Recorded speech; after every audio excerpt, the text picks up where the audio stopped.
Unsteady now, but I won't quit running. No, I'll never let go.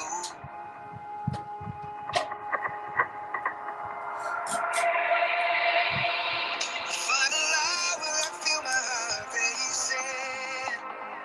I feel my body bracing. The darkness descends.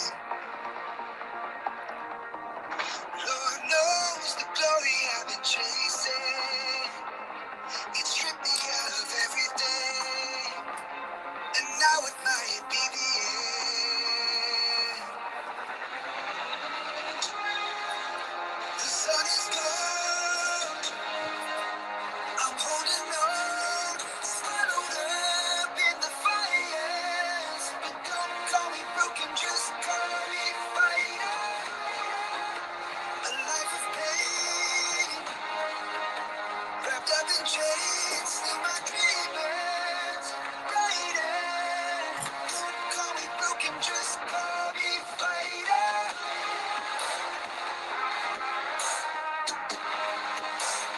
Call me fighter.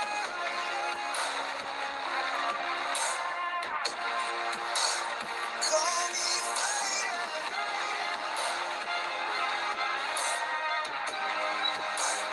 Call me fighter. Don't call me broken, just call me fighter. A warrior lives for battle and fights for a new dawn.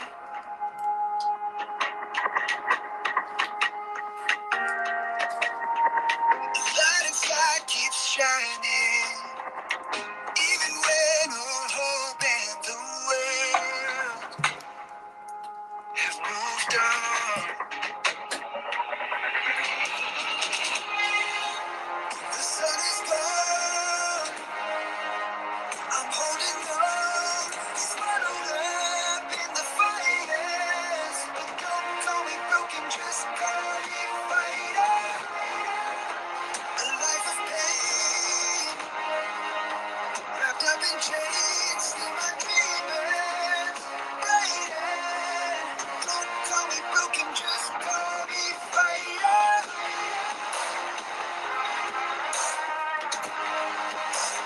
Call me fighter.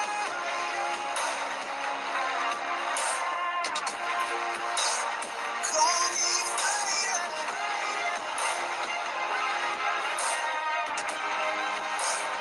Call me fighter. Don't call me broken, just call me fighter. I am ready, and I'm ready to face the fight. The brave don't fade away, wrapped up in chains. A life of pain, still my dreamers brighter. You can't break me. Call me fighter.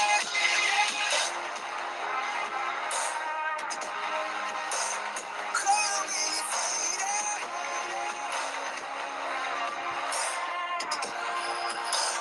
Call me fighter.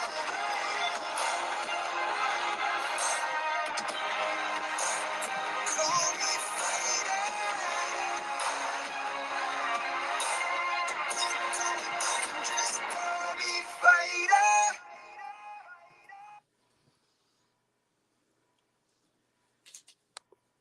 Okay, welcome back, everybody. Hope everybody's doing good. Let me get this straightened out. All right, good. Okay.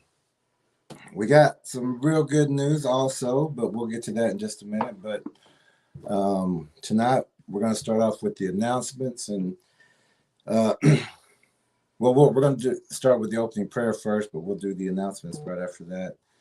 And then we're going to do the opening comments.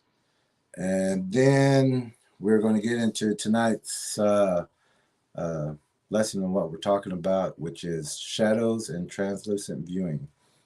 We're going to show you how and teach you how we do things, and also some videos and how we track a little bit what we look for. So we'll go ahead and start with the opening prayer, then we'll get started with everything. Lord, thank you for letting us be here and to join with together in the good company of other believers. We thank you for discernment, and we thank you for protection over this broadcast. And we know that you will cause it to reach every ear that needs to hear it. In Jesus' name, amen. So welcome everybody. Actually, I think we'll kind of change up a little quick. Hold on. Comments first.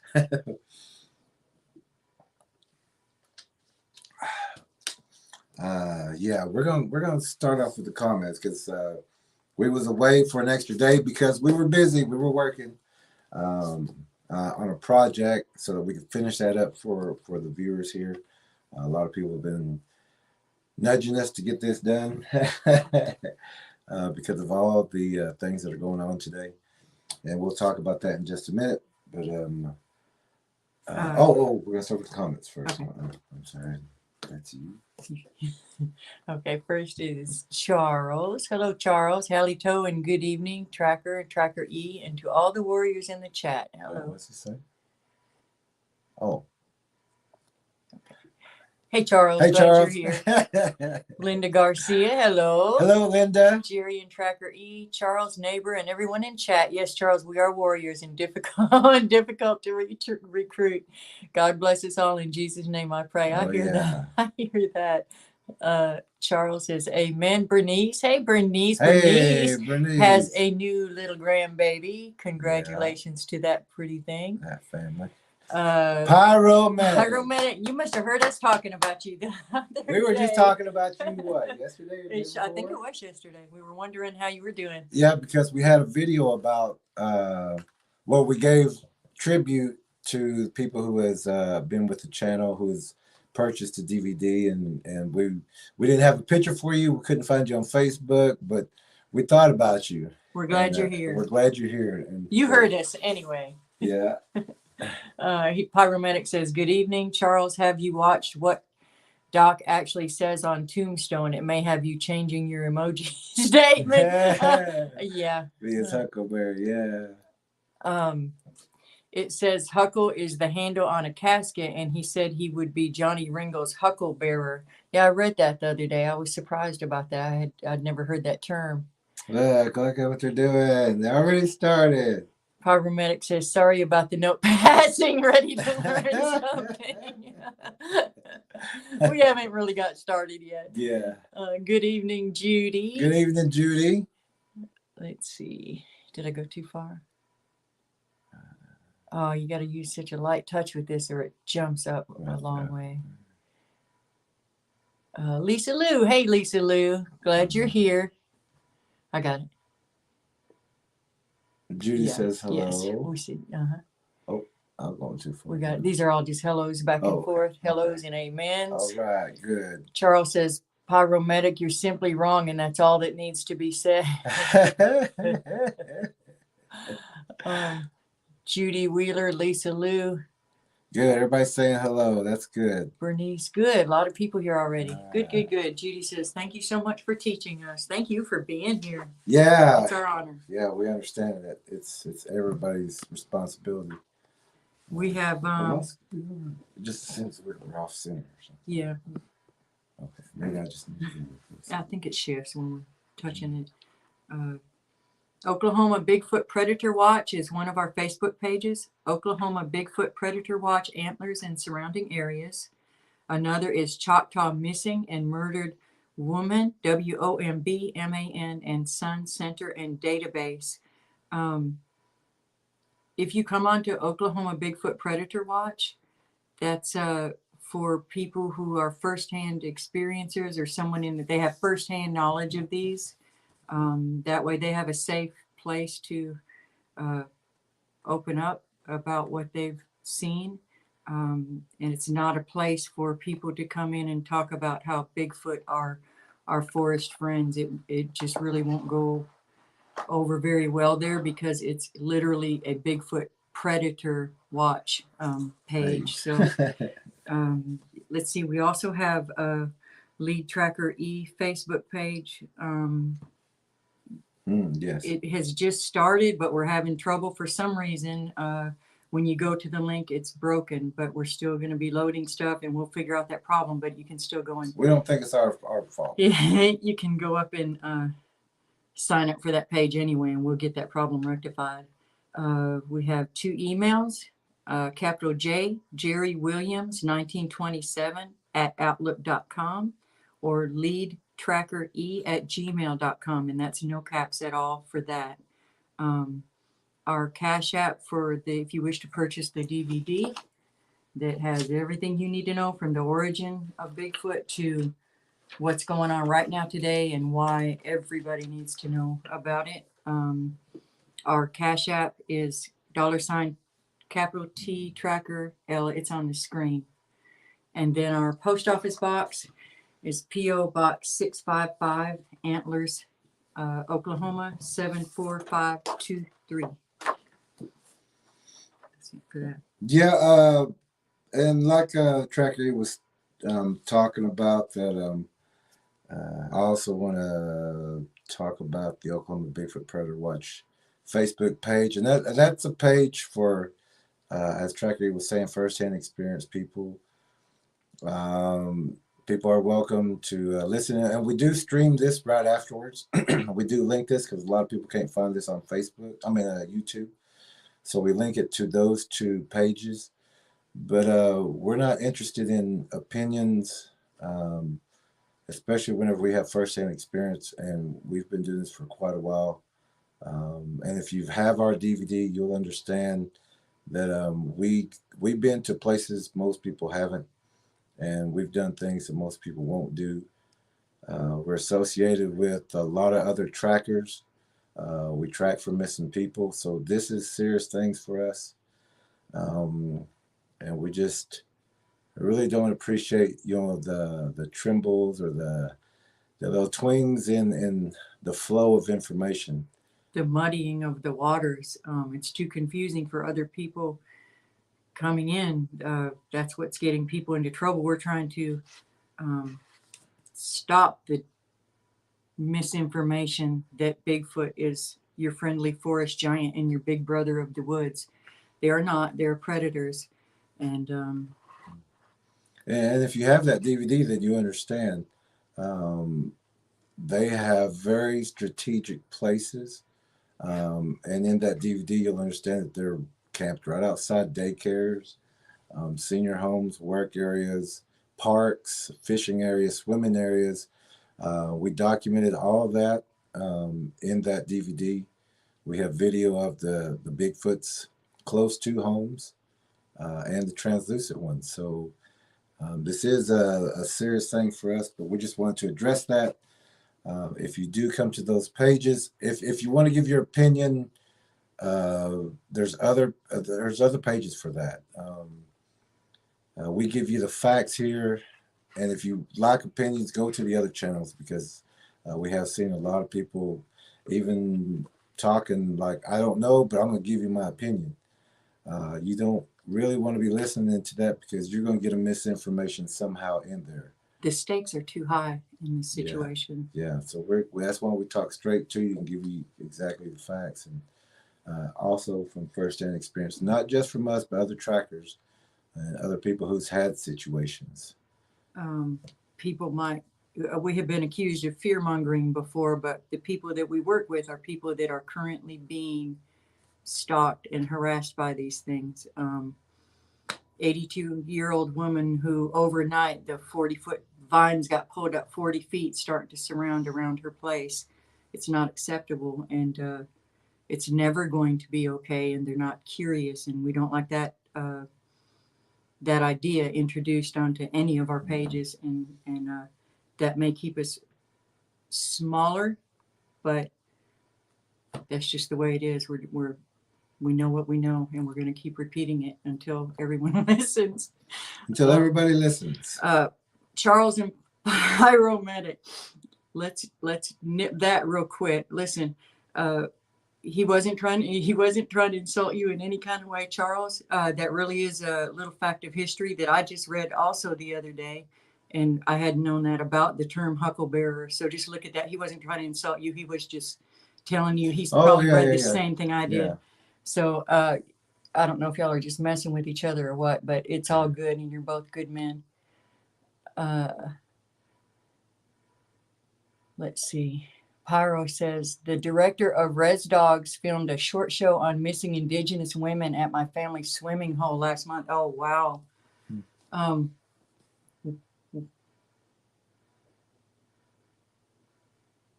already handled that. Oh, okay. Yeah.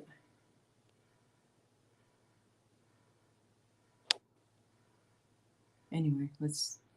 At your family swimming hole. Where was that? Week. That family swimming hole?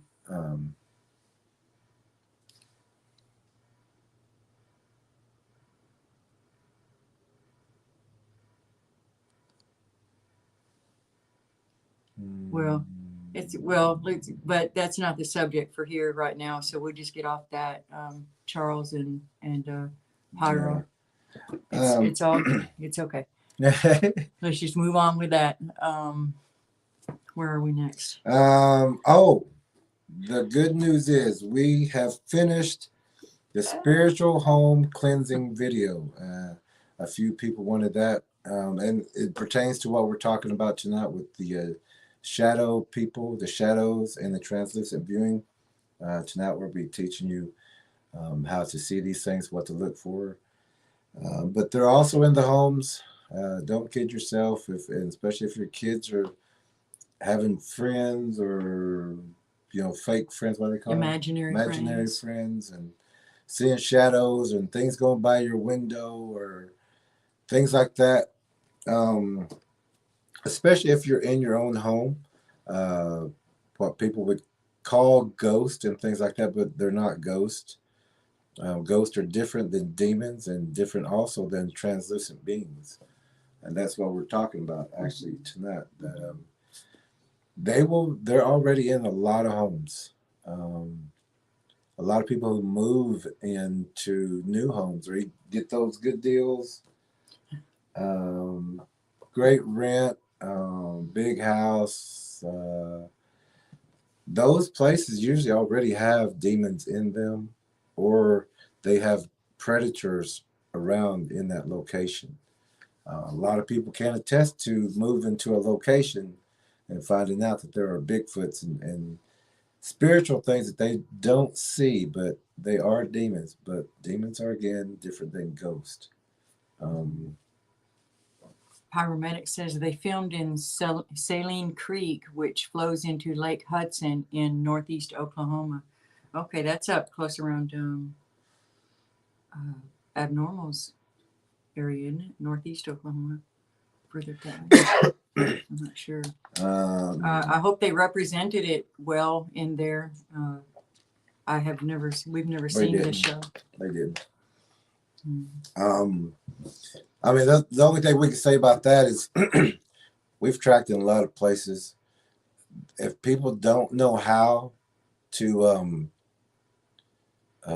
track, know what to look for, if they don't know about Bigfoot or the other predators or translucent predators, shadow people, dog men, if they don't know about all of that, they're not going to find anything. And like we explained months ago, that if a predator does, take somebody, and there's a large search and rescue team, that they will release that person, or they may find them dead also, but that blood will be taken. But they do have sentries. All these predators have sentries, so when somebody's taken, they see if anybody's coming. But also, like if you've been with the channel, we talked about how they don't just take. They watch, they stalk, they learn you. They learn the way you teach your children to call them into the forest, or to call their name when you're yelling their name out. So the if that search and rescue that or the film producer, if he doesn't know all this, then it's just a story that's already been told. I could say that. Paramedic says it won't be out for a while. They said they were suggesting it was humans taking the women. Exactly, and so much gets blamed on And human traffickers now, which is a problem. No question, that's a problem. But a lot of things, a lot of people that are being taken by Bigfoots and other predators are. It's not always humans. And if that producer, or if that film person knew us, and it would have been a whole different kind of missing person video, because we would have found those locations, we would have showed you what's in the area, we would have tracked it back to the cave or the burrows, and we would have said, and we would eventually found clothing if they're in the area, and tracks and things like that. A lot of people just disappear. They're supposed to be somewhere and they just disappear. Pyromedic says, I was not there for the filming. I will keep you updated. Thank you. We appreciate that. Yeah, we do want to hear. Yeah, because we really hate that information of just saying it's mostly human traffickers. Of course, that does happen, but most of that's more like families, and when you hear the Amber Alerts. But and I used to be with some urban missing people search teams, but we were just getting not really runaways, but people going partying and people turn them in as missing. I mean, that is a serious thing, but they went and partied 2 or 3 times, and we found some on buses and things like that. So, but we have found some that needed to stay where they were, and we helped with that. But that is how we know that sometimes they're not telling the truth when they'll tell you they've been found and things like that. That someone was found. We know that firsthand from the family of someone that a brochure was put up saying that a girl had been found, but she had not been found.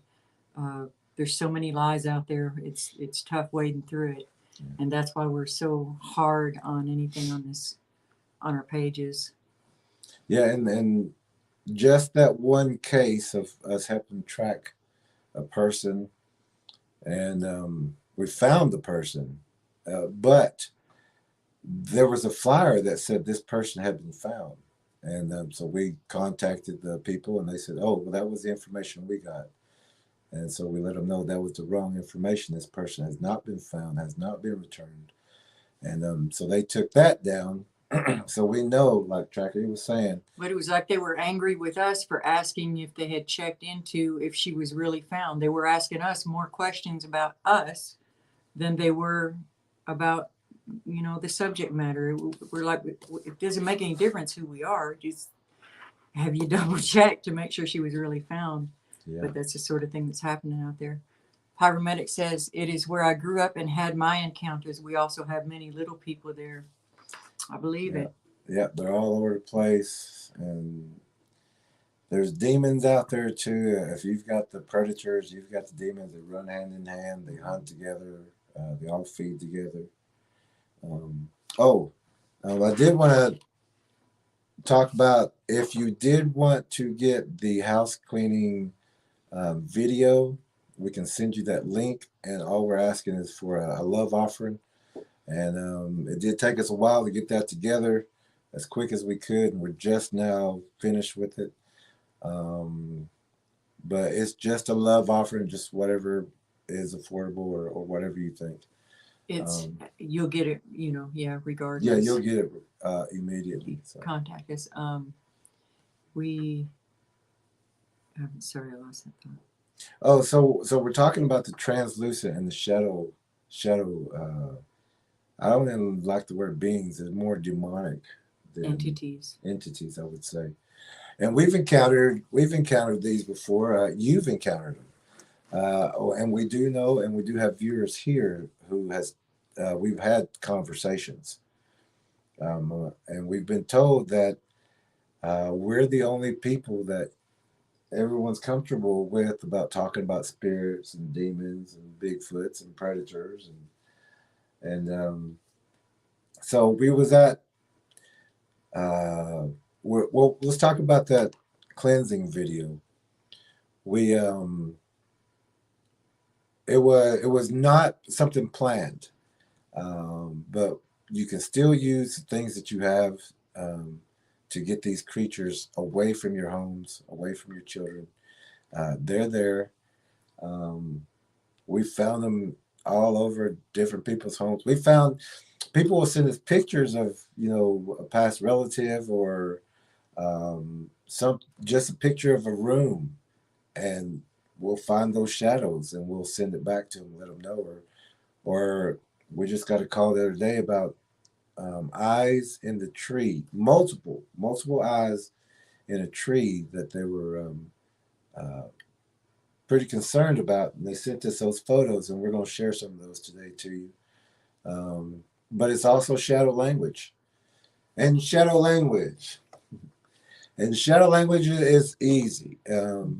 It just sounds different, but all shadow language is knowing a shadow on top of a shadow. This shadow's darker than the entire shadow. And it can be, and most of them are going to be right at the base of a tree, under a bush. And just think of yourself, if you could lay flat, I mean you can of course, and get on the back side of a bush and get as low as you can and put your head right down to the base of that bush, and just think of a Bigfoot doing the same thing. And if you see a mountain lion, they will hunker down, they will get down and then just pounce real fast. And we're talking 300-pound cats. So, Bigfoots are quicker, more agile, four armed, four legs. I mean, they use theirs differently than the cougar. But those, you have to look at the baseline first. Yeah. As far as like trackers, that's where we start. And Pyromedic says, should we catch up with that? okay. Hundreds of searchers. Oh no, he says, we have 2 older men who went missing within 10 miles in the last 5 years who were never found. Wow. Hundreds of searchers put in hundreds of hours with no trace. They put that on the wild hogs in the area. Yes, hogs and dogs. Hogs and dogs are what they always seem to blame Now this they're on. using alligators. Oh, well, or human traffickers. When they find the bodies, it's hogs and dogs. When the people just disappear, it's automatically human traffickers. Yeah. According to the stories. And then we are hearing about a woman who was raped, and another woman who was raped and eaten by a Bigfoot in Oklahoma at the same time. And the stories are being scrubbed just immediately. They're being pulled and covered up. And how much is this happening? That's why we're here, and that's why we're doing the DVD and why we're doing this channel. And it's not just women, that would get raped out there. There's reports of men also. So absolutely. And can you imagine how traumatizing? Just like on every single kind of level, who are you going to tell and who's going to believe you? That is in the therapy world, that they're not just going to think you're crazy. Yeah. But you keep talking, keep talking. So when we look for underneath the brush in that dark area, you have to train your eyes. You have to not think normal. You're not looking for a pair of tennis shoes. You're looking for claws. You're looking for hooves, hairy feet, web feet, lumps, just furry, dark, tree stubs. You're looking for like a reptilian, like a scaly kind of look. They can look like bark. They can look like bark. They can look like a lion dog, Rocks. a bush, a lion dog with a beak. They can look like um, just any dark place they will fit in. And I think it's the last video when we talked about the colors of the Bigfoot, multiple colors, and those wherever, like in the dark spot, you're gonna find the dark, the black, the auburn, dark brown or brown, and like the bushes in the sun, you're gonna see a light colored Bigfoot, like a snow or a mist color. Um, of course, where your flowers will be growing and things like that, you'll have your like your orange or your kind of reddish colored Bigfoots, Gold. gold colored Bigfoots, blonde colored Bigfoots. Um, The rusty ones in the pine needles. Just yeah, think of natural camouflage. Where would you go if you had a green shirt on and you wanted to camouflage somewhere? You'd go stand by something green. It's yeah. as simple as that. And all the people who go berry picking, you should know that a bear cannot be seen most of the time in that berry field. I mean, how many times have you know, as far as me, native people going blueberry picking or huckleberry, whatever it is, and a bear stand up or just out of the berry patch. Bigfoot will do the same thing, except the Bigfoot's waiting on dinner. The berries, that's dessert. So look for those shadows. Look for the off shadow. And then once you find that off shadow, move back and forth. And this distorts their movement. So if they're translucent, you're going to see a distortion. You're going to see a movement if you go like that. They won't be moving, but the light will, and you'll see it.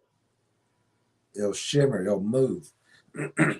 Also, if you can't find it, if you just know something is there, and you have somebody to watch your back, get as low as you can to the ground, turn sideways, and look at the ground, that ground level. And if you've been practicing, like we suggested, that you're in a safe distance away from the highway, to look and watch those heat waves. Get used to that. Train your eyes to see that. When you see a little blur or a flash of movement, don't just dismiss it.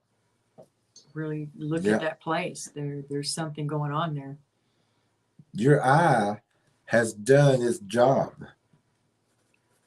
Your right eye will catch blurs and movements, and your left eye, that's your left side is your death side, that you don't have as good of peripheral vision on your left eye, and it is more for focusing in. And you can even put both hands up. Let me see if I can put both hands up, and come from the back, and you'll see. On your right side, you're going to catch it quicker than your left side. That's why it's called your death side, your blind side.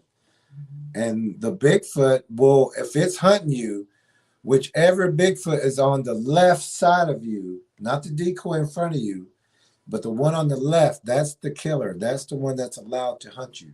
The rest of them are decoys to herd you into the trap for it to kill you, to hunt you. It's not the one in front of you. It's not the one on the right. It's not those guys in the back. They're just herders. They'll just herd you. Every group has a certain kill time. Like, that's mine right there. So everybody else will help him. They'll still enjoy it, but there's only that one on that left side that's going to hunt you. Always be aware of that. Grape Ape is with us. Hey, Grape Ape, I haven't heard of you in a while. Glad you're here. There was a tracker, and a very, very experienced tracker. He's not on our team. He's with another team. But he was telling me a story of there was only one time where he had fear out there, and he did after that. But we helped him with some dreaming techniques and the mind protection technique. So he's past that. He's beat that part. But he had actually gotten followed out at first, and next thing you know, there was one up on his left, and that one stayed near him and was making movement at a diagonal angle towards him. So it was moving in at an angle towards him. That one was on his left side, and I finally asked him, well, you're here telling the story, so what happened? He said, I turned right and I walked straight out, and I was okay. I said, you turned your death side away from him or from it. So it would have had to run up on the left side. And that's like a protocol. They will use that. They will always come up. That one hunting will be on the left. Is he the one that said that he prayed and it didn't work or something like that? And no, that was another friend. We have people who say, I prayed, but it didn't work because they still got to have it. We're like, you're here. Yeah, you're telling us the story, there. It worked. But but that's what happened. He turned right, and that took his death side away from that Bigfoot, that predator, and he'll tell you it was a big Bigfoot. He never had fear like that before. He still goes out. He still helps people with tracking and things, teaching and stuff. I don't think he goes out as deep as he used to go out because of that incident. But he's also a guy who will tell you that they will follow you home from wherever you're at, and he knows that firsthand experience. We recommend going at least 15 miles, at least 55 miles an hour for at least 15 miles before you go home or anything like that. And if you can, like 55 to 75, try to make they can run up to 55. Yeah, they run up to 55. So make some distance.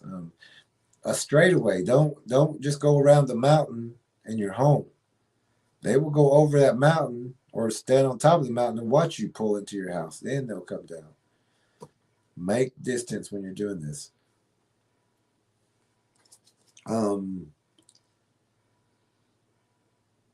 So he got out of that only because he went and he turned right.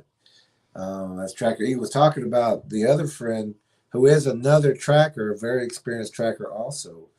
And this is what we're talking about with Bigfoot's having spiritual laws, spiritual rules. And if you do rebuke and if you do use the name of Jesus, they have to vacate. They might not like it. They may give you a snort, but they have to go. It's a spiritual law that they have to follow. And you'll also find something like that as far as the spiritual laws in the book of Enoch. A lot of people haven't read that, but a lot of people need to read that. Mm-hmm. So, there are texts all over the world that line up biblically, texts and cave paintings and hieroglyphs, and they line up with what the Bible says, and people need to just double check. If you're a believer, double check, see if it lines up with the Bible. If it doesn't, then put that to the side. If pray about it. If you're uncomfortable with it, then put that knowledge to the side. But there's other things out there that support the Bible that are older than the Bible. One that everyone should know is the Passover. That story, yeah. And that Passover wasn't a one-time thing. That is a rule. That was a rule.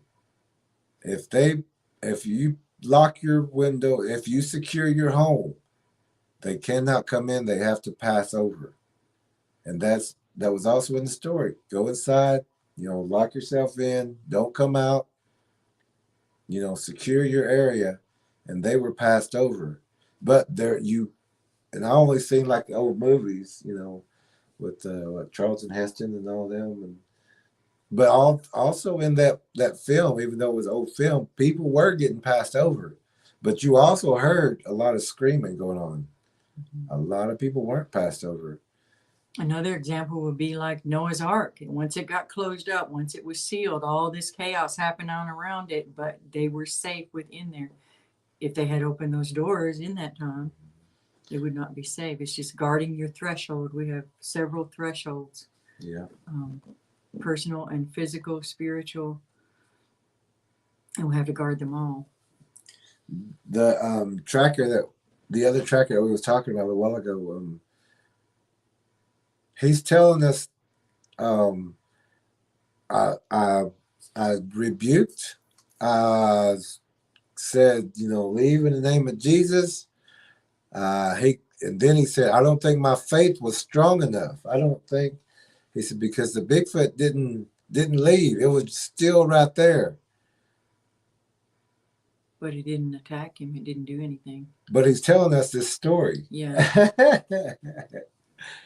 And we're going, what do you mean it didn't work?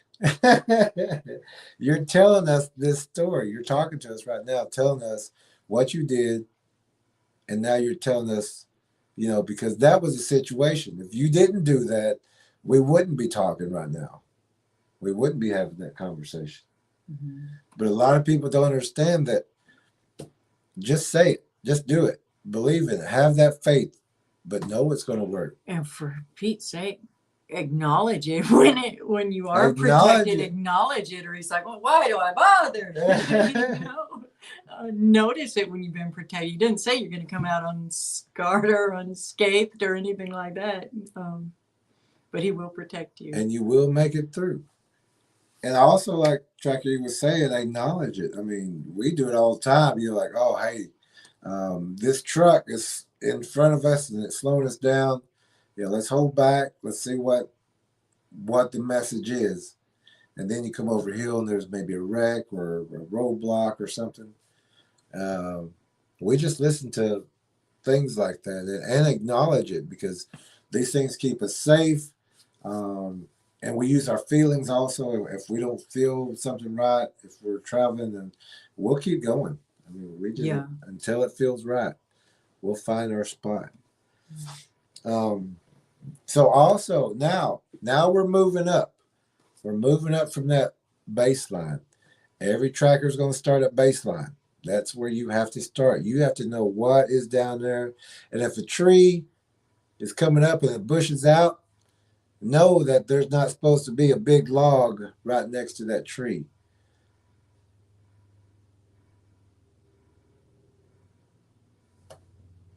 Should I go look? We're listening.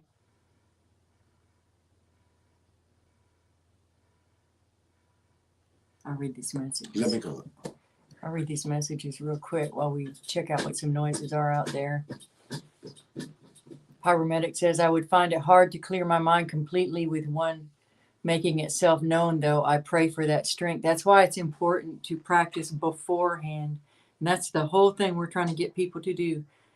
You can handle anything as long as you know what it is you have to handle. You don't want to lose valuable time freaking out and absorbing information. That's why we practice ahead of time, everything, even like changing a tire the other day. We didn't necessarily have to do it ourselves, but we did just to be able to keep fresh on it. I hadn't changed one myself in years, and I actually think it's a little bit fun. Yeah, some car batteries are underneath the back passenger's seat. This was totally different. Yeah, you had to go through the bumper, and like if I had been on the side of the road in the dark, close wood line by, which is what it is almost everywhere around here. I can't even imagine trying to figure all that out in this vehicle, having never done it, with the nervousness and just what an ambush opportunity. So I'm really glad we did that so that I could see how it all worked beforehand. And the same thing with the practicing with the mind protection technique. Linda says, amen to that.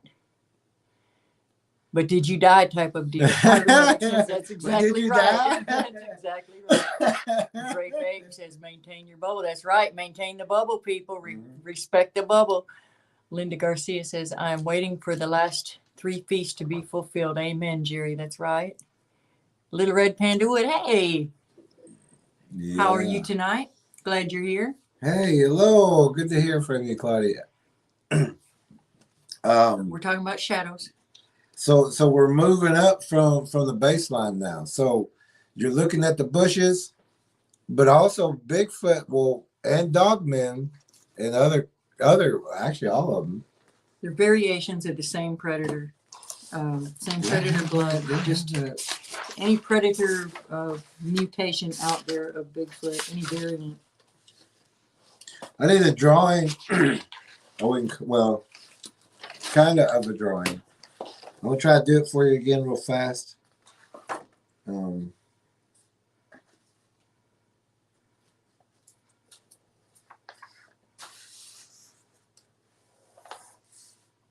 While he does that, I'll tell you all about what our neighbor has been clearing property adjacent to ours, and it looks beautiful. We're so relieved that he's doing it. It'll be much safer for everyone.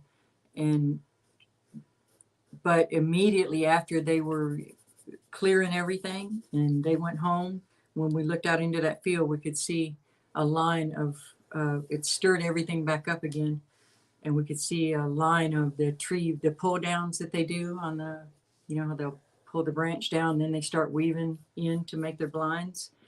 Well, you can ring them around the property again, where they're starting all over to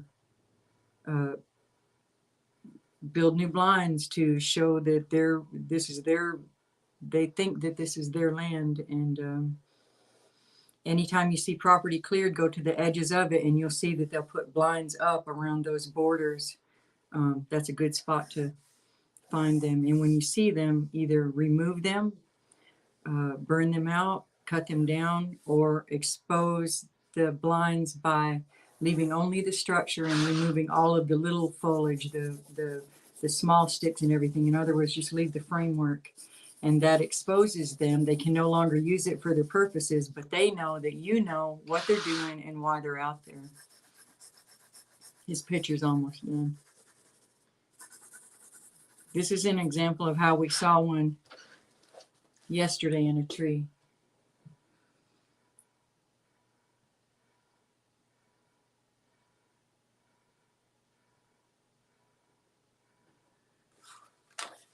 It had its feet stuck into the tree, and there was a branch behind it where it was setting in, and another branch you could see coming out from not the head. I mean, it's not coming out of the head, but you could tell that it was in front of that branch. And then you seen the branch behind it, but you didn't see the branch down. But when you follow the outline, like what we're talking about, because now we're moving up, we're getting up to the bushes, and the Bigfoots will bunch up like a bear, or they'll look like a fuzzy ball. They'll look just like that bush, and they'll blend right into that bush. But when you're using shadow language, you can tell a difference between dark, a shadow, and a shadow being. There's three things like that. But you also watch the shadow, because you'll see some of that shadow move. The twinging of the hair. The shadow is not going to, if that's a tree, it's not going to twinge like hair. It's going to ripple like a leaf. And we've caught some like that too. They'll be described as darker than dark, blacker than black. Basically, you just let your eyes focus on it so long that it adjusts, and those colors begin to separate, and you begin to see the different shapes within there. That's a lot of what's going on in these photos, and too, that people are, say someone's taking a photo of something out in their yard. They know it's not supposed to be there. They can see it moving out there. They know that it's there. They know that tree's not that fat, that kind of thing. And they take a picture, and if it's blurry, people just are merciless on them, and they just don't understand how hard it is to catch a photo, and especially if they're in the translucent state.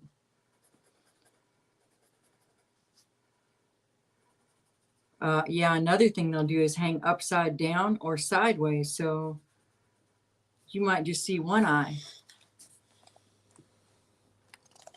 Or you're looking for a body below the head, but the head is upside down. And if you think of the size of a peephole, or just any kind of little hole that, or crack that you can see through, they don't need much room behind those leaves to see you. And another thing they will do is dog pile up so that they're stacked behind each other. So you might have an eye here and an eye here. You're seeing two eyes, but it's from two different faces. It's really four eyes, but they're crossed over. You know, they may be any kind of variation. They'll sit like that a lot when they look like rocks. Or even on branches, or Yeah.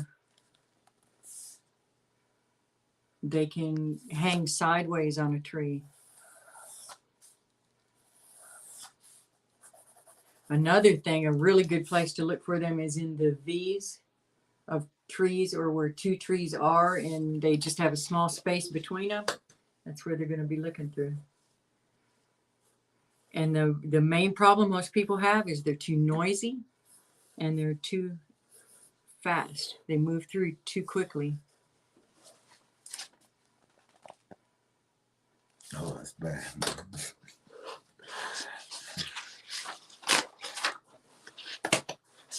Okay.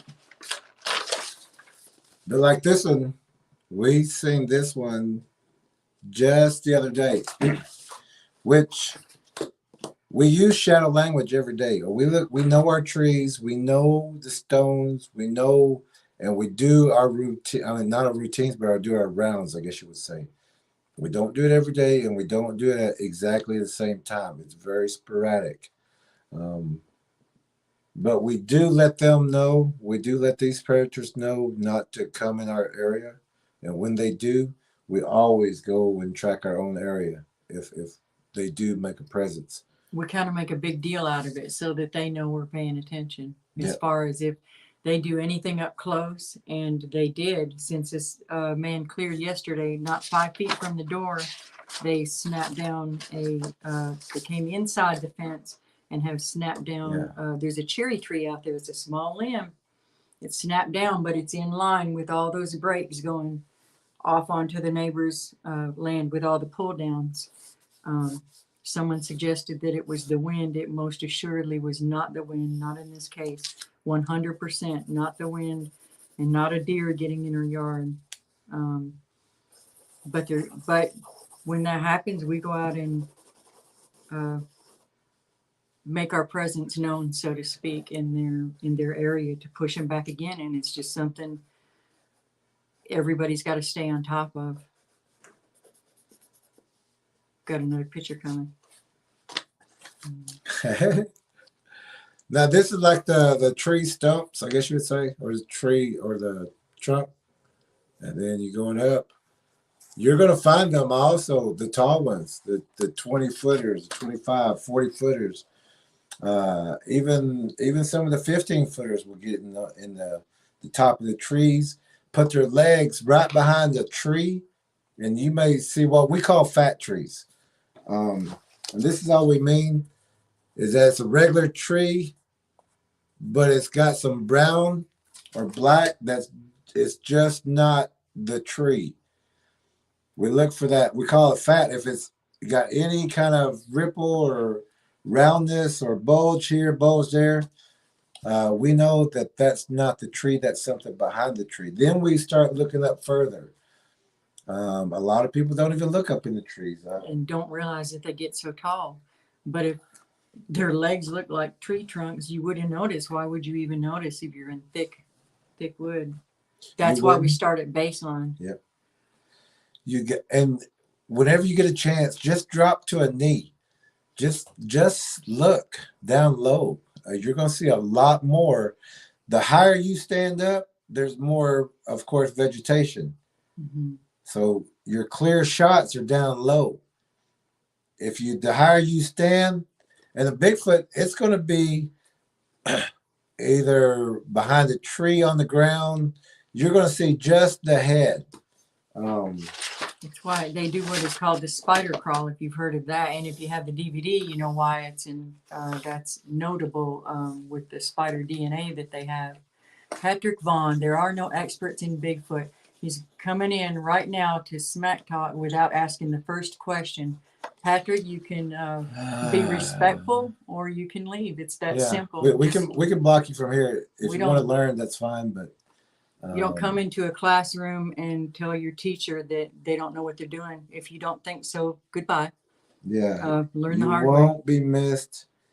We do encourage you to learn, but you won't be missed if you want Yeah, to keep that's absolutely just programming. If you look back in the last, even like the last 10, 20 years, they've said there's so many articles, Bigfoot expert, such and such.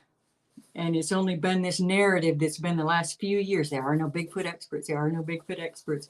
If you look up the word expert, you will also see that it means someone who has a lot of knowledge about a subject or a lot of years invested into researching a subject. That's what expert means.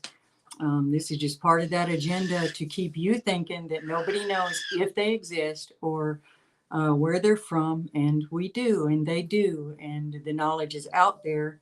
And we're not here to convince you that Bigfoot exists. We're so far past that. And if that's where you are, go to some of the other groups that are still out there whooping and tree knocking and stuff. But it will get you into danger. And then after you get into trouble, after the gifting and all the things mistakes that I've made, then you can come back here and say, okay, well, maybe you know a little bit. So up to you. You are not a required presence here, but you're welcome if you want to stay and be respectful. Grape Ape says they left a rock on our stair pad the color of milk chocolate, small pores, looks like smooth lava rock. We don't have this kind of rock native to our area. I've been looking for some since. That's interesting. They do a lot of traveling. They carry a lot of things. They move a lot of things. They'll bring you an old bullet shell. They'll bring you even like a Civil War medallion or something. They keep the shiny things. They know to use these things too. Say you're a gold miner or something like that. They'll leave nuggets around you. Whatever you're looking for, they'll find it for you. They'll give it for you. I mean, they will gift you. But it's all just to get you to keep coming out. Come on out. Patrick Vaughn says, you assume a lot about my statement. I'm objective.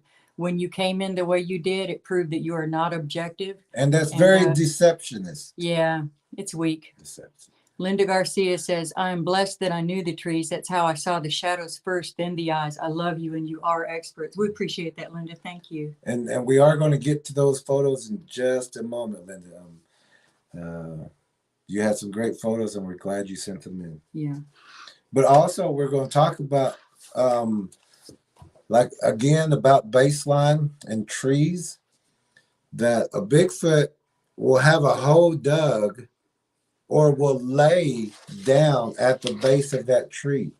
While everybody else is up here looking for Bigfoot, whatever, it's right there on the ground looking at you. All you're going to do is see the head or maybe the little oval or the eyes. That's all you're going to see. Also, fallen trees. Fallen trees. And that it's been there for generations. Like we tell everybody, we're the upstairs neighbors. Whenever you find those fallen trees and you find that little dug in, and it's going to collapse inward. So if you're trying to dig it out, it's going to collapse inward. But just get you a long stick or a cup and pull it out. You can find that hole. But a lot of people don't even look underneath the fallen trees or to see if those trees are hollowed out, and they use hollowed out trees. TrackerElla has a video on her page, leadertrackere on the Facebook page, and it's a perfect ambush spot. It had a bridge. Mm-hmm. If y'all been with us for a while or have the DVD, you understand that the bridge is a tree or a sapling or something laid across a waterway so that the animals will walk onto it. And once they get halfway, even like the movie Predator, there's predators on both sides. They've already got a cave dug in on both sides of that trap.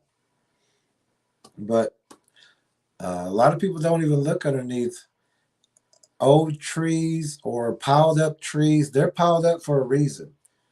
And they've had, like I said, generations of time to let that moss, that vegetation grow back up on it. More leaves are placed on it.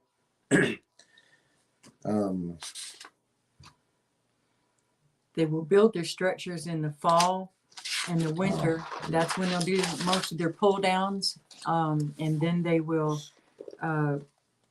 let it fill in with foliage in the spring and the summer, and you won't even notice it anymore. Patrick Vaughn, we're not here to argue with you. Just carry on. Well, if you have a channel, go put your stuff on your channel. Sorry, the theme is about shadows. Oh, that's okay, Little Red Panda. Well, let's go ahead and block him. Yeah, he doesn't seem to want to be here to learn. He just wants to be here to disrupt. He's trying to block you. Bye. See you later, Patrick. Okay, Patrick is gone. Sharing his vast knowledge with the world. So also start at baseline, like we're talking about, move your way up. Especially pine trees. Pine trees will naturally drop pine needles. They'll drop them. I've never seen a lot of pine trees that has all of the dead pine needles bunched up unless it's used for a blind. And you're going to find that if you look in the pine trees, look for those old pines, the ones that are kind of, the brown ones that are in the pine trees. You're going to find, especially if it's a campground or if it's your home, look up, especially around your home, you have to look for every blind, every strategic place that anyone could, not just a predator, not just a Bigfoot, but just think of it as a human predator. What would be the best place for this person to watch me? The most strategic angle. The most strategic angle. And also in the angles where we don't normally look. And where's the darkest shadows? The darkest shadows. Start there first. They will give themselves away by the dark shadows because there's an off color. You can spot them easy whenever you're looking for a darker than a shadow. You're looking for what's the word? A continued shadow or something. Anyway, it's just a palette, like a palette. You're just looking for this one shadow. Start with that. Now let's look for a darker shadow.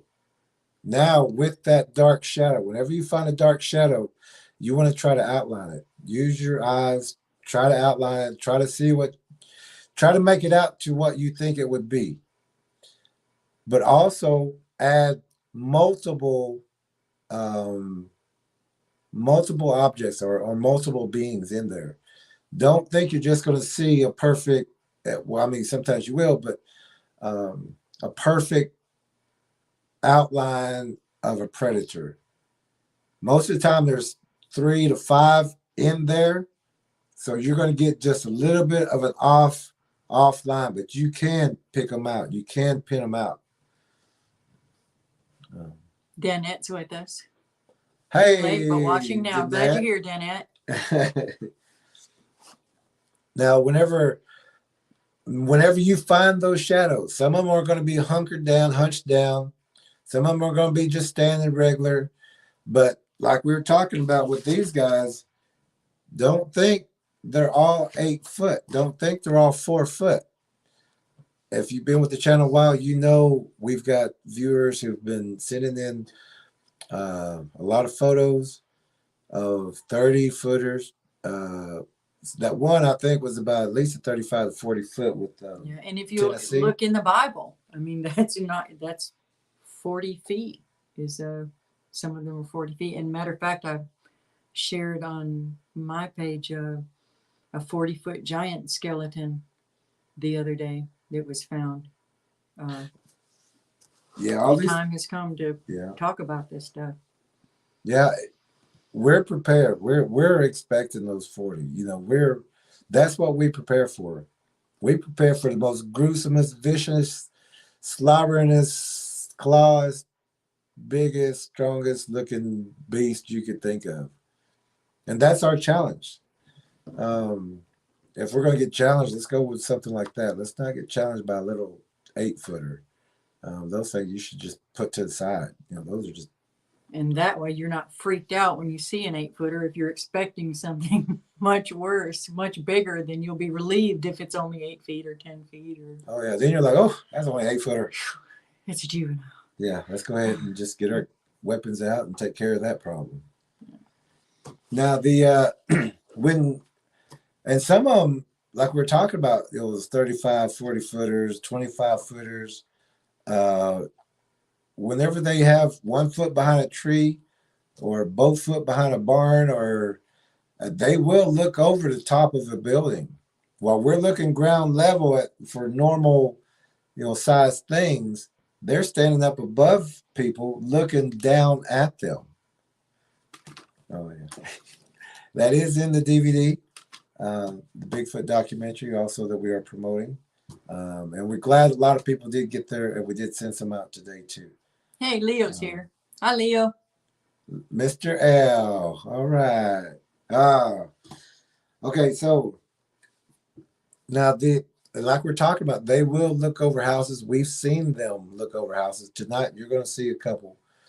And this is from a viewer that sent it in. In the Bigfoot documentary, though, we do have those also. And the Bigfoots, the translucent Bigfoots, you name it, it's in there. And you can ask anyone who has purchased the DVD already that you do get your information. Now, these 25 footers, these 40 footers that are looking over the homes, a lot of people don't recognize, especially if they're shadow colored or translucent.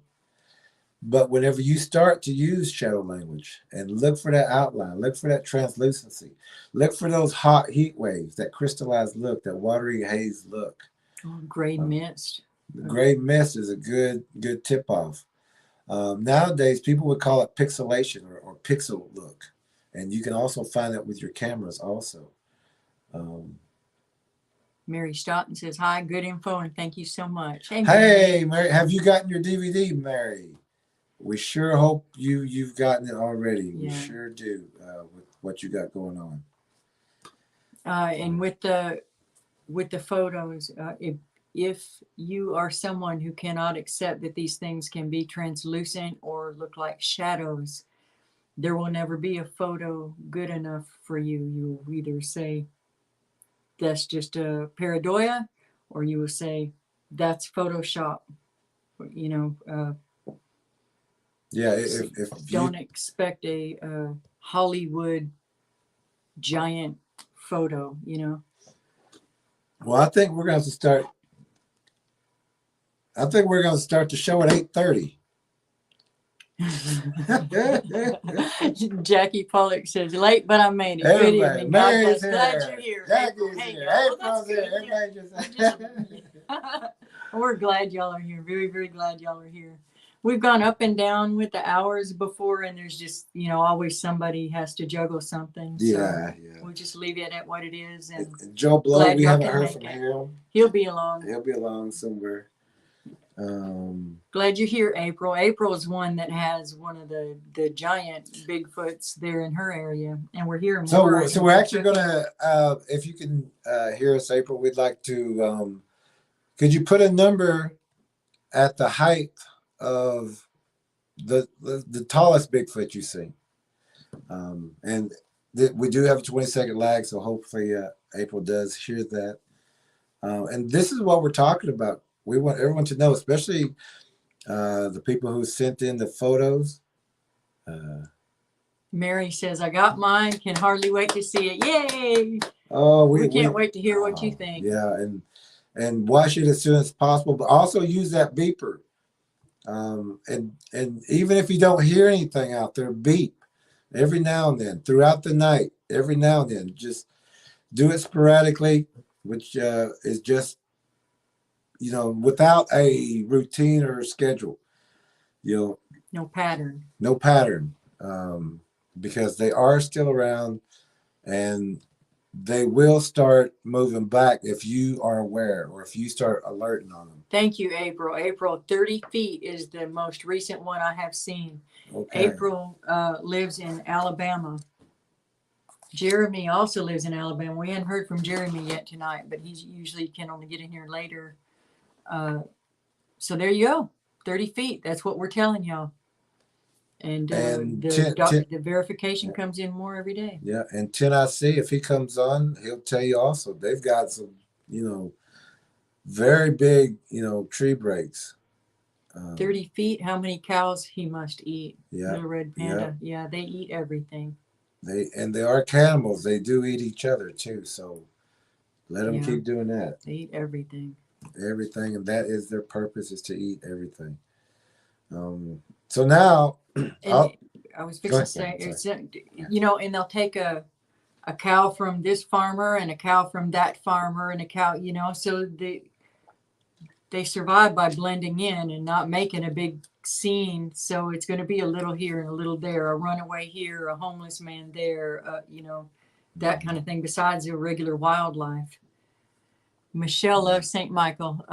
If they know we are aware of them, they back off. Sometimes they get really aggressive if they know that you see them. That makes them really angry. That's also if you don't have weapons. If you don't show them weapons, and if you don't even have weapons, buy you some gun oil and put it on your fingers, put on your like perfume, smell like a gun, because everybody has concealed weapons and things like that, but they know that scent too. And if you got that gun oil scent on you, they're going to steer clear. They don't want to take that chance. But I think what she's talking about there is with the beeping the horn, like with the weather, the storms. Yeah. Yes, if you. Yeah, they will. In that case, like that.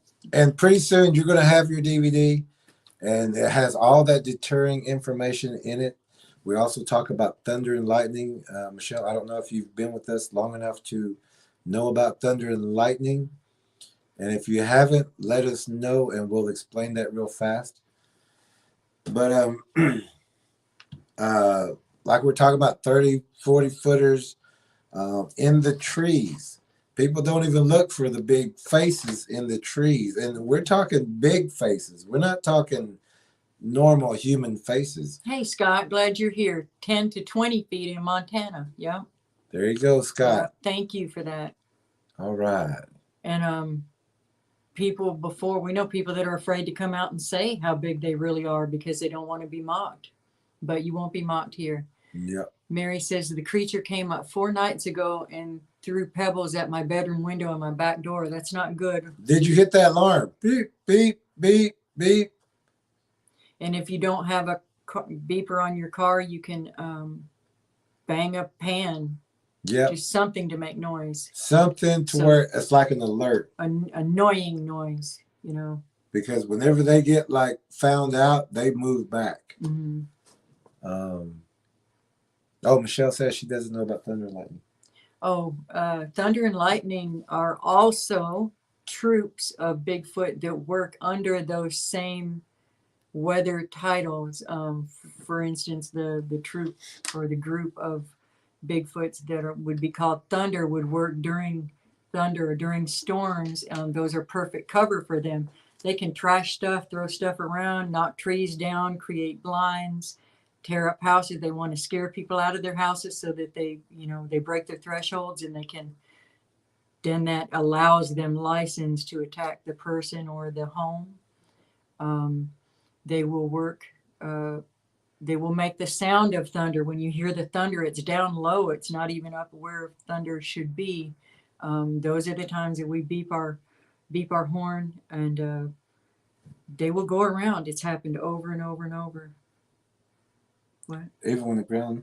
Oh yeah, you'll feel the trembling on the ground, yeah. but it just doesn't match what's happening up in the sky. You'll know the if you're paying attention, you'll know the natural from the unnatural, from the mimicked weather. They can mimic weather sounds. Charles says, Jerry, can we see them with thermal or infrared? Yes, Mm-hmm. both.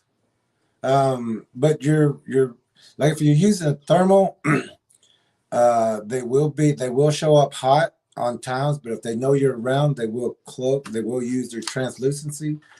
When they are translucent, you will look for a blue outline or a blue figure.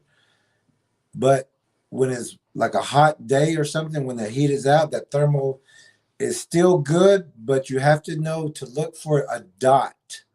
That's all it's going to show up, is a dot, like maybe around their forehead.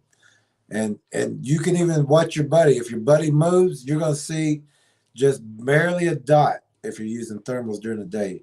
It's best to use them in the morning or in the evening time.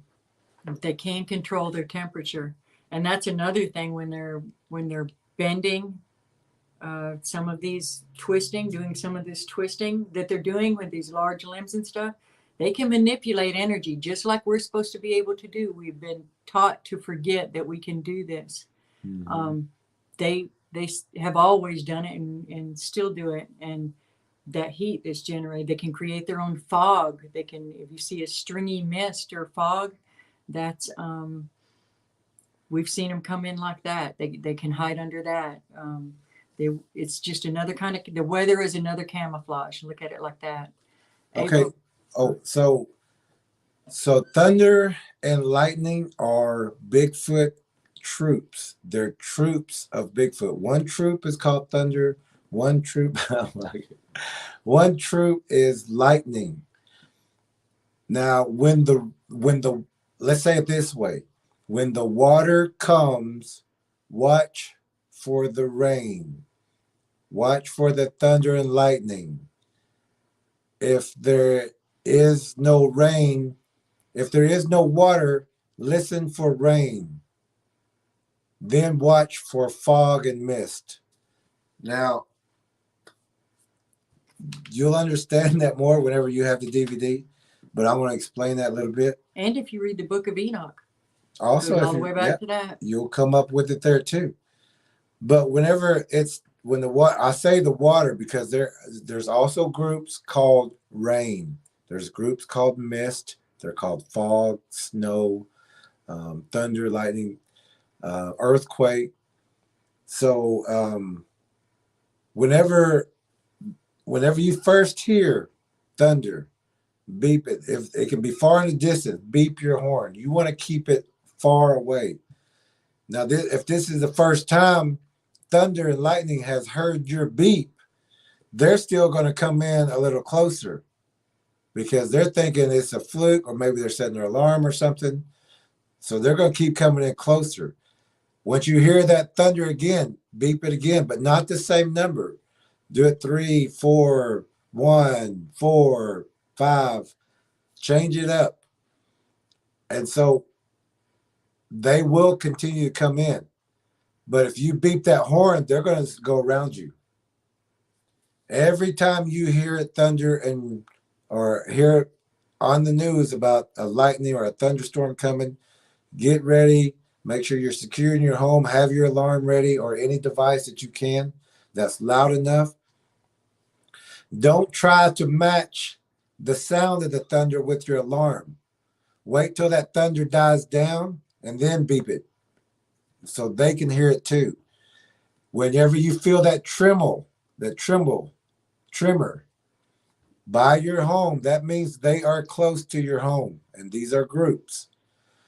Whenever you feel that tremor, beep your horn. Whenever you hear the sound of lightning, beep your horn. They will back off. They don't want to be exposed, and this exposes them. And you have the intent in your mind for them to go away. Yep. And we've had, it sounds nuts, but if you think about in the Bible, the things that Jesus says that we are able to do, and we've had documentation over and over from our people. And if you read this comment, April had just posted. April's been practicing this technique and it's worked over and over. Bernice also. April says we had to get rid of thunder and lightning this evening by shooting. And good job, that's April. a progressed technique. Good job. That one was for Michelle. So April, Michelle, you could also intermingle or talk with April. She has a lot of experience. Mm-hmm. She's also a grandmother.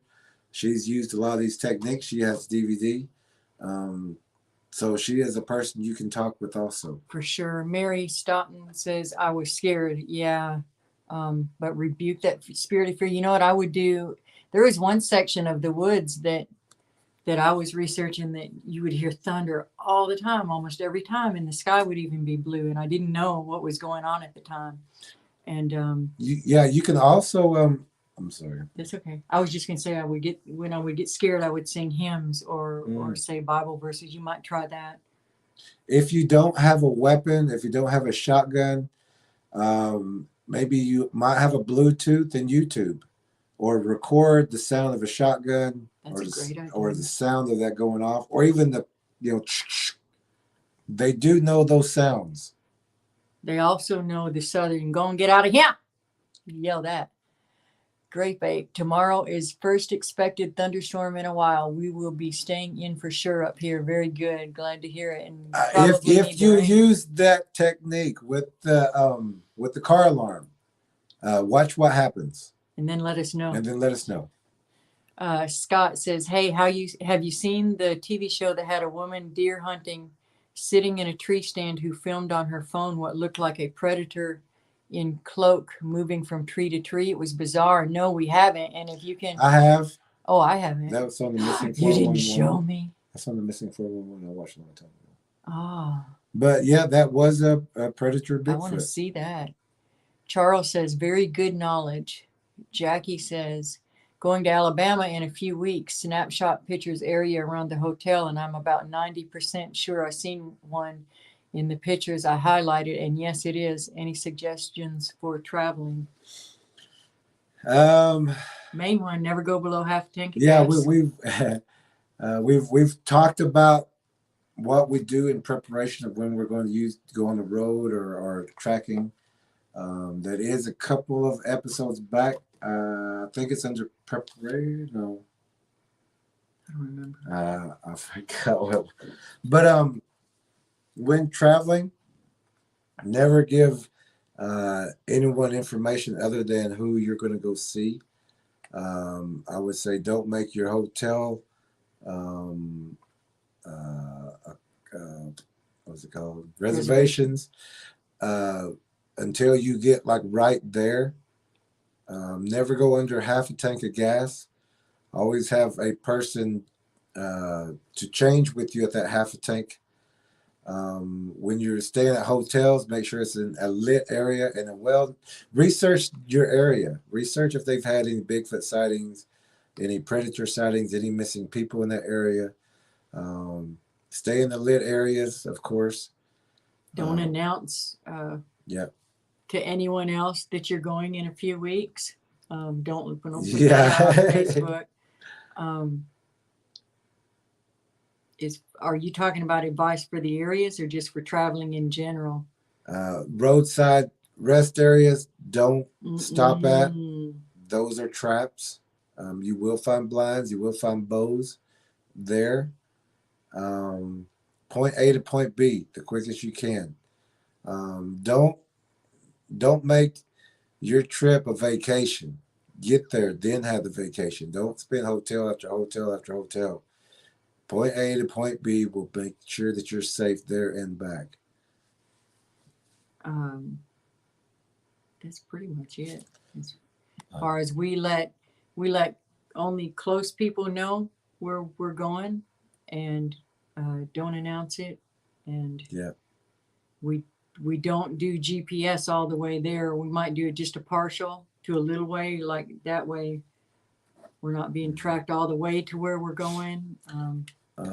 Just extra tips from things that have happened to other friends who have been ambushed or followed. And we've had some really, really weird experiences with people following us and trying to get us in spots. So that's why we do some things that may seem a little bit overkill, but that's why we do what we do. And that's why we're still safe. Yeah.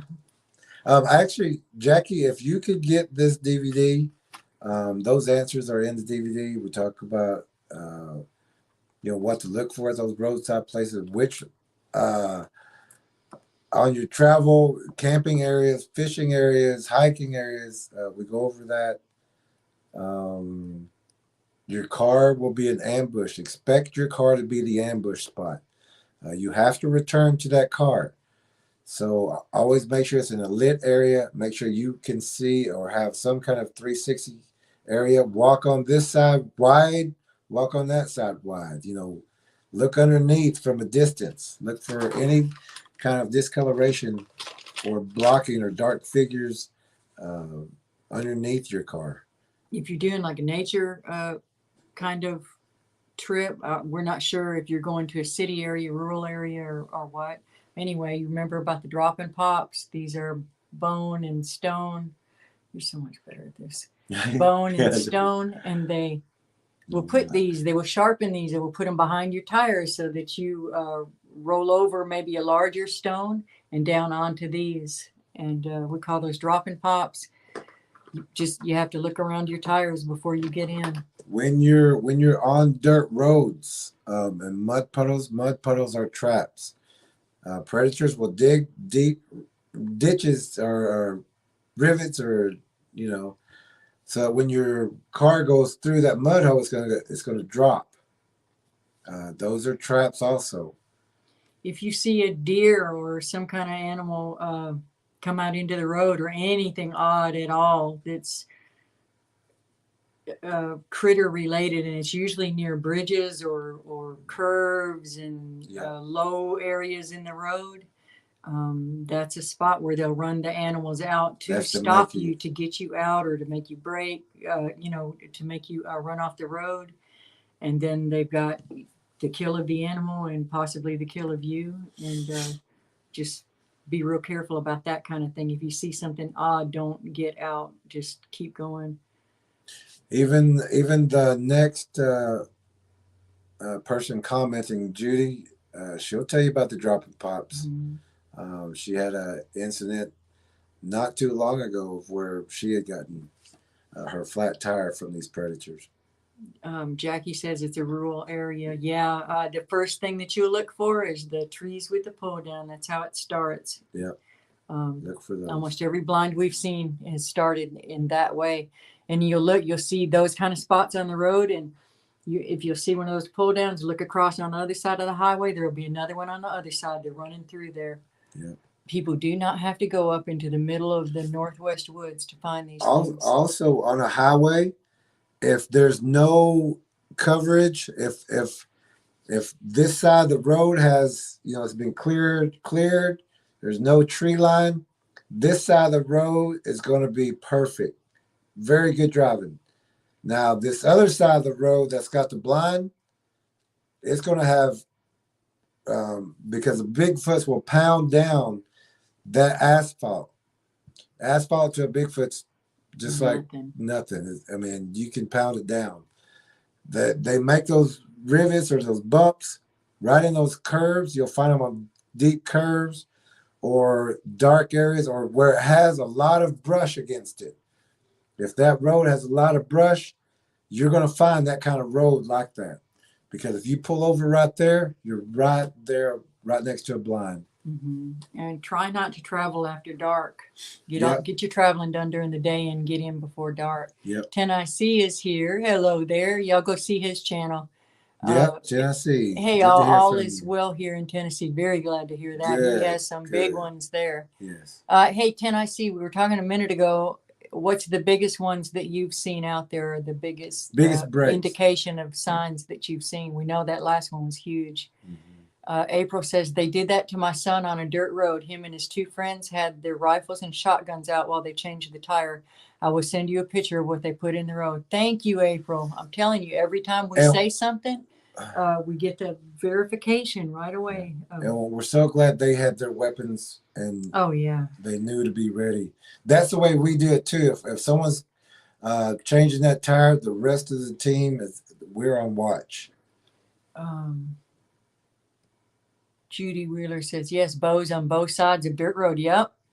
Grape 8, man, the morning I saw two does tail to tail in the middle of the highway, I about lost my potty training. Glad I can keep my rifle in a rack on the back glass. Oh, they still allow you to do that around there. That's awesome. That's I remember good. when everybody could do that. We did that going to high school. Yeah. Judy Wheeler says it happened on a curve. Yep. There It's you the go. same patterns over and over. That's what we're trying to tell people. They're not brilliant. They've just been doing the same thing forever. Yeah. We're not the first person that they've ran across. Mm-mm. They've been doing this and even the demons who work with them, they've been doing this forever. What's the demons get to eat too, so they're going to help that trap. Mm-hmm. So now we want to show you a couple of photos that were sent in. We're going to show you a couple of ours, and then we're going to show you some of the guest or our friend who sent some pictures in, and we will be checking the comments also. But let's go ahead and get. This is training your eyes to read shadow language. And this is where she saw red glowing eyes and orange glowing eyes, same area, different occasions.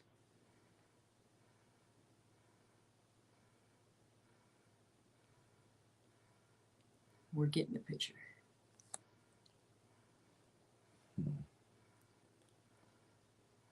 Okay. We're going to start with this one only because I didn't load the other one, but we're going to show you the what we're talking about even in this picture here. Now, this is a garage that eyes were being seen in or over this tree line. There's another tree next to it on the right, but we're focused on this one right now. Now, just to the right, there's a tree that goes into a V. Just to the right, if you look at that discoloration of the shadow, the discoloration of the tree, the green vegetation is just right to the right. It's darker than the rest of the trees. I'm going to do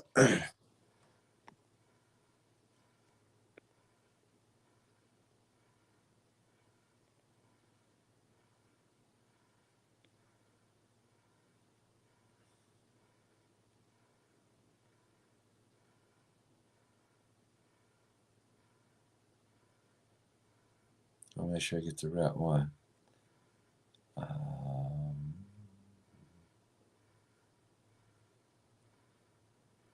No.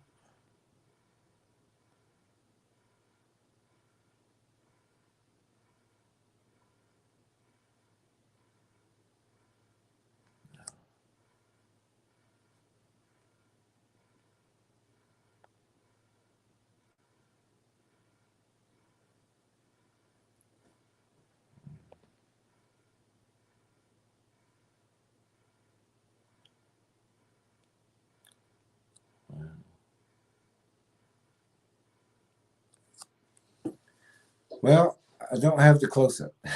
Well, let's just move to a different one. Okay, so we're gonna move to a different one, but right there on that trailer, I'm at that tree right there. That dark discoloration, that is a big Bigfoot. It's the house is or garage is about 10 foot, I would say. So that one's probably about 15, I guess. It's not a real big one, but it is bigger than that house. And it's looking over at the people who had sent in the photo.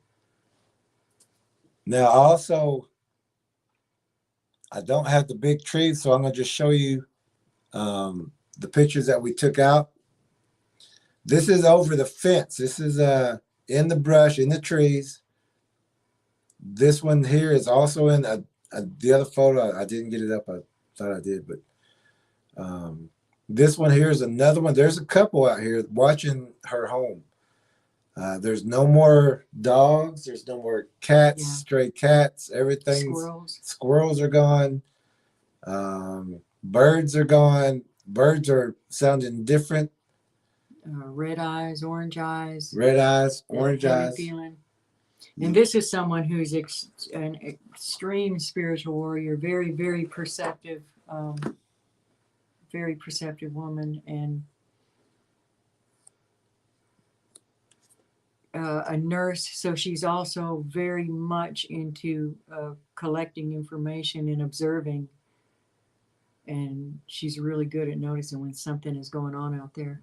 And she does know to look for discoloration and darker shadows. Here is a perfect example of shadow language. This is a creature, a predator, a Bigfoot hybrid. It's the dark colors just sitting right there in the middle of the screen behind the trees. It uses that little darkness that it can to blend in. And just look at the outline, find the darkness, follow that outline up to where you would see about where the head would be.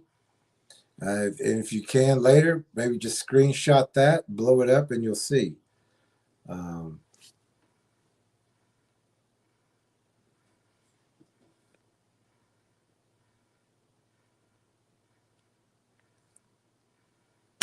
Now this one is actually standing facing the person taking the photo. Follow the legs up. The legs are being used. One leg is being used with the tree trunk. The other leg is straight down. You see that brush line. There's an arm that looks like it's, or a hand that's on that trunk or that branch. Follow that up to the face. It's just standing there holding a branch over here.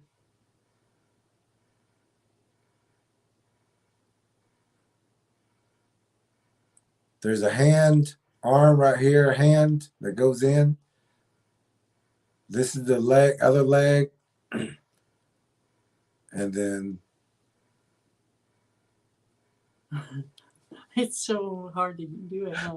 And this is the other leg. Try this backwards. They use shadow and light. They refract light. That's how they cloak or camouflage, and shadows and light. And this is also another one that's in that same tree.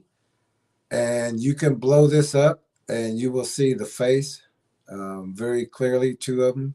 Towards the top in there. Yep, just right. Darkest spots. Find the darkest spots. Right there in top. Follow it into the middle and you will find that face. Blow it up, make it a little bit bigger for yourself.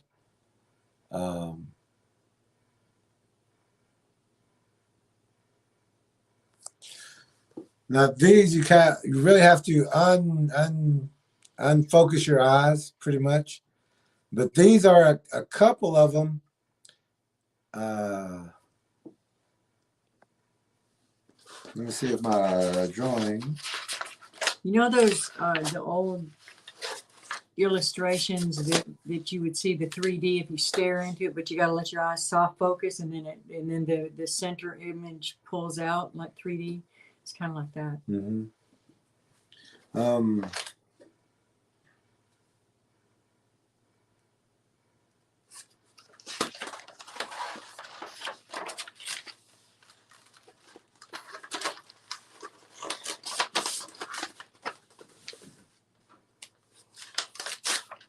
So these are kind of sitting like that.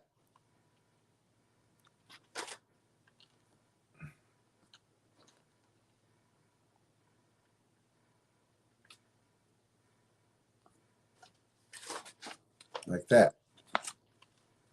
There's a couple of them sitting on that branch.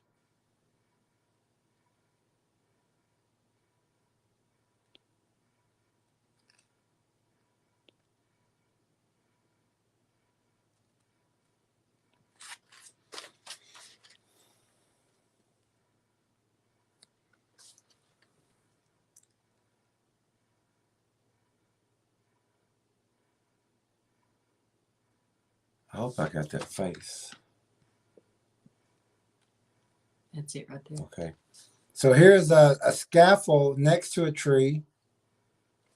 And if you look in that little square, we're going to blow it up in just a second. But if you look in that little square, there's a juvenile. Well, there's 2 juveniles, if not 3. We're going to blow it up in just a second. But you can see the head of this one up here. There's another one right here. The face is right here. And these are also inside that neighbor's fence. Here's the blown up picture of that. We're going to give you just a few seconds to unfocus, to kind of, it's about just that small corner. And it does have like a child face, but it is a predator. And those small ones, they eat flesh and drink blood just like the big ones. They have claws too. Also, when you're looking for claw marks on especially juveniles, you're not going to find them in, like when you take a cast. The claws are little holes, 5 little holes, if not 6 or 3, depends on whatever kind of toes they have. There's just little points that's in front of the cast, which no researcher we've seen has produced that, but they're there. No, they're not even looking for them. They're not even looking for those little claws. There's going to be a gap. The claw mark is not attached to the toe pad mark. There's a space in between where the point of the claw goes in and where the toe pad ends. So that's something to look for.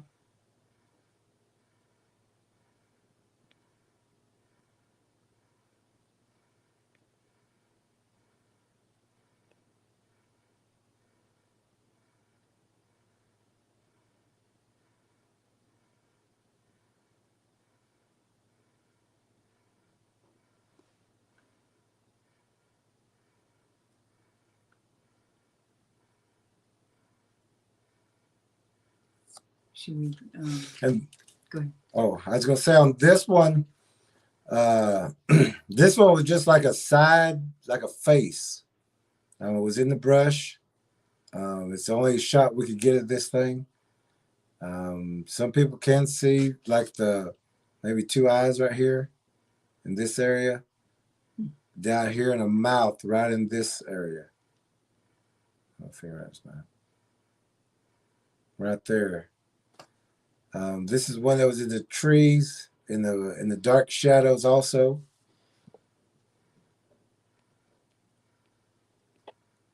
But we also want to show you a couple of other translucent ones that we've taken video and photographs of. So even with the dark shadow, even with a light color behind them, that translucency, well, I guess it fools everybody. Mm-hmm. But as in the DVD, we do show you the translucent ones and how to see them. The ones that we're showing you now is in that DVD. But I'm going to show you another one also. Let you adjust for just a minute.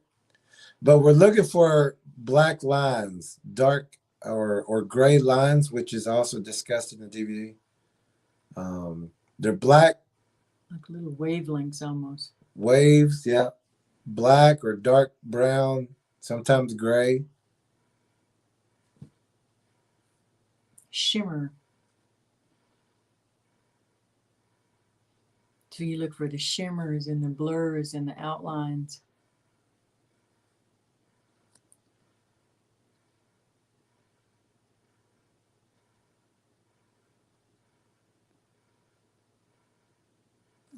Jackie says, thank you, everyone. Great info.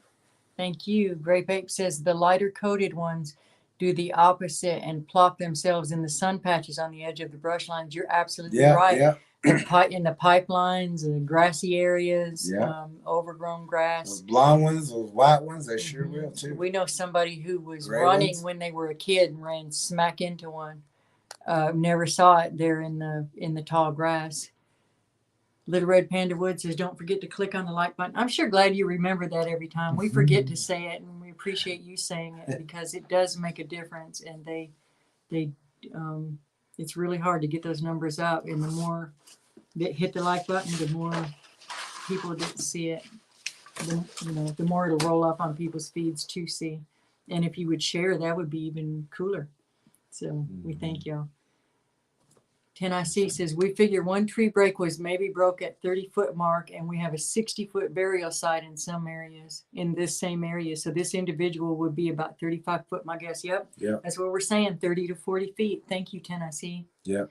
And we're seeing that the bigger ones we're hearing more and more about the bigger ones. So maybe they're coming up out. Yeah, they're showing themselves a lot more. So whenever you can, please get the DVD. It will help you out there, as many people will tell you.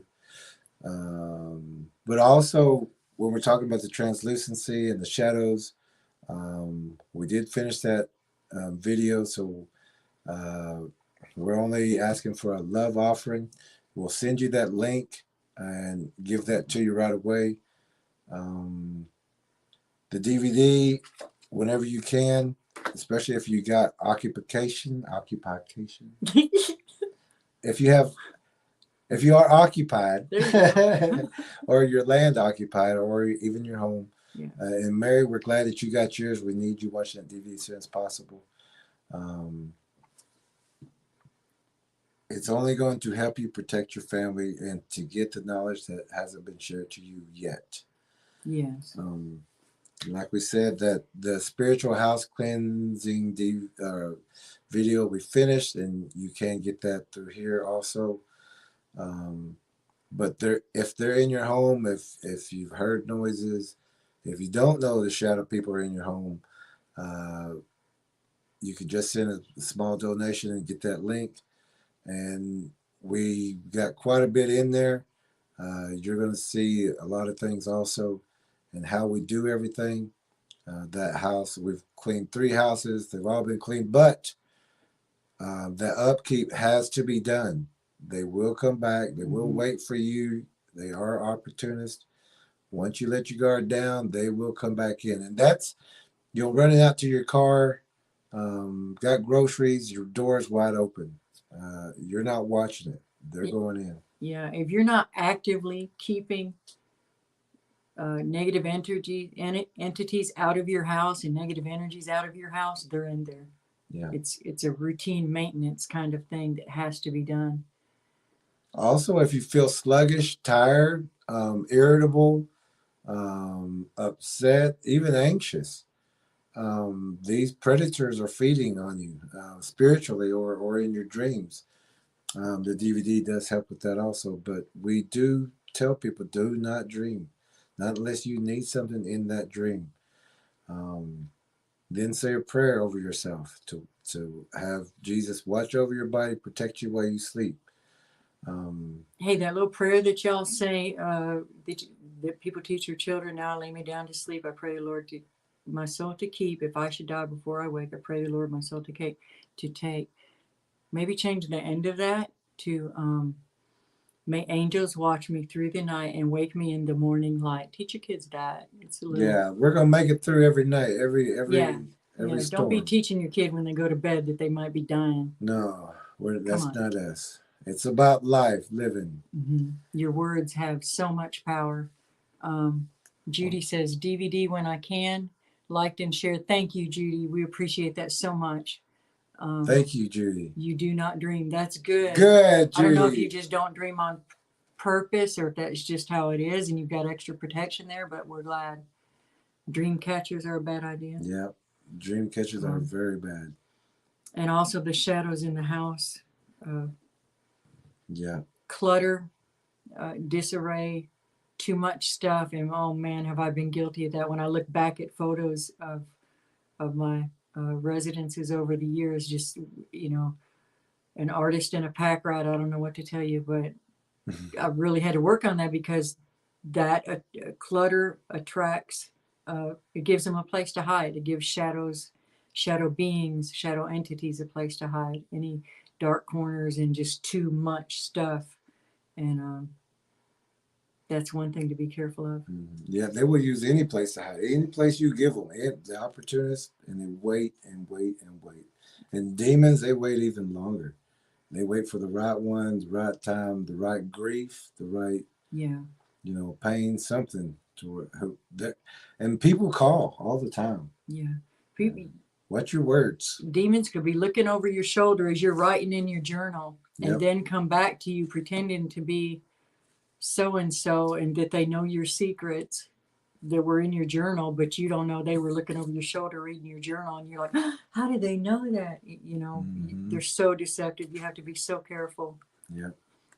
Be aware, clean your homes, get those shadows out of there. This is the way that we do this. He's Native American, and I come from this Christian perspective, and this is our way of doing it. You will tweak it for your home. Not this one, but the spiritual house cleansing video. And also, you'll see the you'll see some orbs, and I mean, this place had a lot of things going on. We didn't even see when we were recording a lot of it. When we went to go put it together, we were like, holy smoke. Yeah, they're all over the place here. Yeah. As soon as the holy smoke started going, they started getting out of there. Judy says, yes, watch your words. Absolutely. And make sure you do your upkeep. Once you cleanse them out of your home, do your upkeep. Because once those are gone, there's other ones just waiting for someone, an opportunity. Don't drink alcohol. If you do, that opens you wide up. A lot of people have a couple of drinks and they're wide open. Keep it tightly controlled. Stay sober. I think it's called spirits for a reason. Isn't there the verse? Yeah. Be sober and vigilant. Yeah. Be sober and vigilant.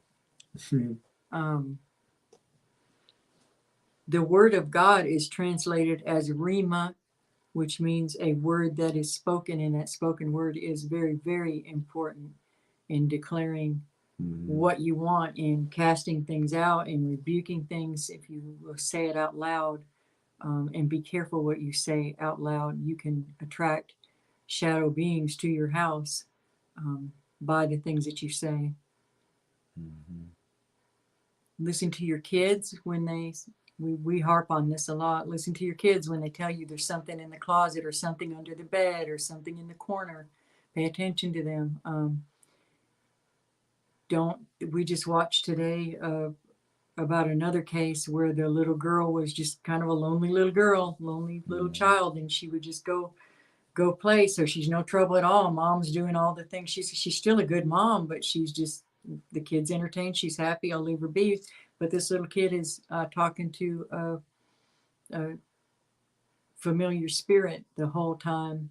And it just progressed, more and more. And eventually it's demons, but they're going to come to you as a cute little girl or a sweet old man, or, your brother that you miss. They're going to come dressed up like what you want to see a lot of times. And that's a danger. Don't fall for it. It's a deception. And we even talked about it on the last stream, I believe, of how the demon will be with that home or that area for a long time, family after family after family. And that family, in that family home, that demon knows great aunt, uncle, or whatever from, 2 generations prior. It's still there. So whenever the child comes into the new home, that demon will use that memory and look like that person. So when that child is talking to Uncle Bob from, 300 AD, I guess, when the family pulls up old records, they're going to find that old picture of that person. And that child's going to say, yeah, that's what I was talking about.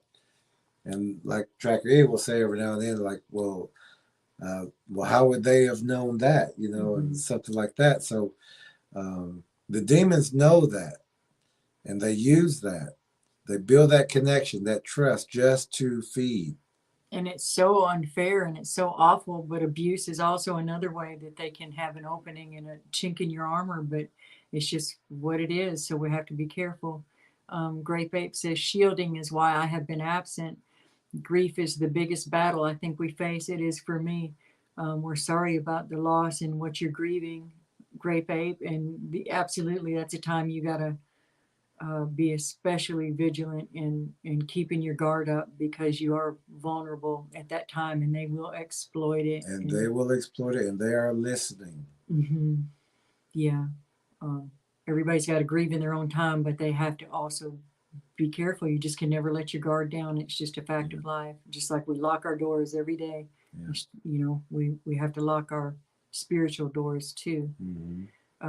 Matter of fact, we had somebody that said she's listening tonight, that sent us a message that said she had, she's praying out good thoughts into the world and everything, and she sent some in particular for us, and she said she felt them get reflected back or bounce back.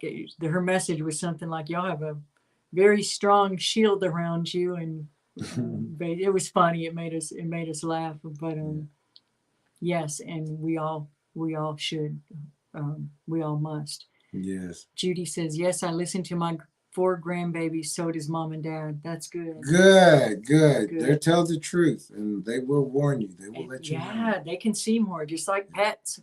But also, too, if you get down to the ground, turn your head sideways, look for those blemishes, that hot heat wave. Look for that. Dogs see that. Children see that. And that's what catches. They're like, wait a minute. But the parents, they're looking up here. And parents are too quick to dismiss, oh, well, maybe my eyes are just tired, or maybe it was my imagination, or maybe I need coffee, or maybe I need to eat. We dismiss a lot of things, and we need to see it for what it is. See it for what it is. I think that's it on that. Okay. So tonight was about shadow language and translucent viewing. It's easy to do. We use it every day. If you use it and start taking pictures of those dark shadows and outlining them, tracing it, you're going to find that there are things around you, or you're going to find that there's nothing around you. But we've been tracking for quite a few years, doing all this gathering of knowledge for many, many years. There's not any place that we have not found these creatures. They're in cities. We found blinds, traps, bows, all in different cities. Dumpsters are a hot spot. Dumpsters, and people will tell you who's had encounters, dumpsters are a hot spot. That is a place they will go there just to feed.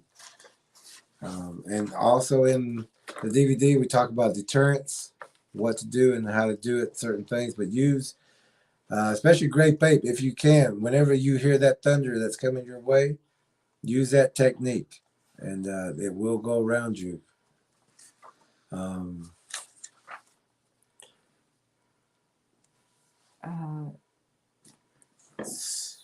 Is that where we're at?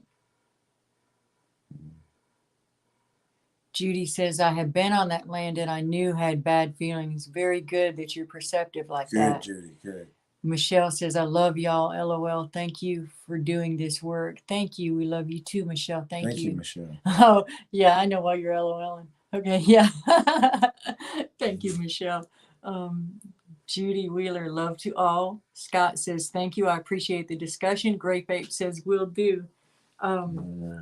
I want to talk about real quick Ephesians 6, which is about the full armor of God, 14 through 17. Full armor. The first 5 pieces of armor are all defensive pieces of armor. The belt of truth, breastplate of righteousness, boots on and prepared to share the gospel, the shield of faith, and the helmet of salvation. The 6th one is the only one that is offensive and for attack, and that is the word of God, or the sword of the Spirit. We fight with our words too. We go out armed, absolutely, and we have the right to protect ourselves. But the spiritual armor is just as important. Oh yeah, we got strong spiritual power.